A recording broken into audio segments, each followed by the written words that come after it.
Salut les amis, salut tout le monde et bienvenue une fois de plus sur votre chaîne d'information préférée, Club Info. Aujourd'hui, on s'étape pour une nouvelle note d'information du côté du Mali où l'on assiste en ce jour à un véritable volte-face venant de la part des ressortissants maliens vivant du côté de la Côte d'Ivoire. Nous connaissons très bien que les relations diplomatiques entre le Mali et la Côte d'Ivoire ces derniers temps sont très tendues, raison pour laquelle cette nouvelle ne semble pas inquiéter ou étonner plus d'un. Le retrait du Mali de la CEDEAO n'est pas sans conséquence pour les ressortissants vivant du côté de la Côte d'Ivoire. Dans une correspondance adressée au préfet de police d'Abidjan et dont Presse Côte d'Ivoire a reçu une copie, l'Association des Maliens de la Communauté économique des États de l'Afrique de l'Ouest, en abrégé CEDEAO en Côte d'Ivoire, sollicite une autorisation pour une manifestation devant l'ambassade de leur pays à Abidjan le vendredi 2 août 2024 entre 10h et 11h. La décision du Mali de quitter la CEDEAO ne nous laisse pas indifférents, estimant que cela nuira à nos intérêts en troublant l'harmonie que nous vivons dans notre pays hôte, la Côte d'Ivoire, pays d'hospitalité.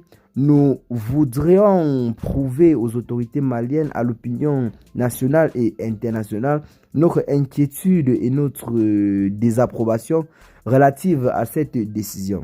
Fin de citation. A clairement publié ces manifestants qui demandent que le président de la transition, le colonel Assimi Goïta, s'entende avec ses homologues de l'AES pour retourner au sein de la CEDEAO. Une décision jugée manipulée par plusieurs observateurs de la situation sociopolitique dans la sous-région, car ce sont des ressortissants ivoiriens qui réclament cela et qui décident de manifester contre le président de la transition, le colonel Assimi Goïta. Tout récemment, un des présidents de l'AES, notamment du Burkina Faso, le capitaine Ibrahim Traoré, avait clairement annoncé que la Côte d'Ivoire, loin d'être un pays frais, est dirigé par des personnes qui ne veulent pas le bien du Burkina Faso.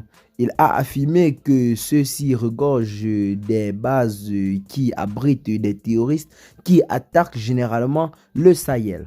Eh bien les amis, c'est là en quelque sorte l'information que nous avons pour vous en ce jour.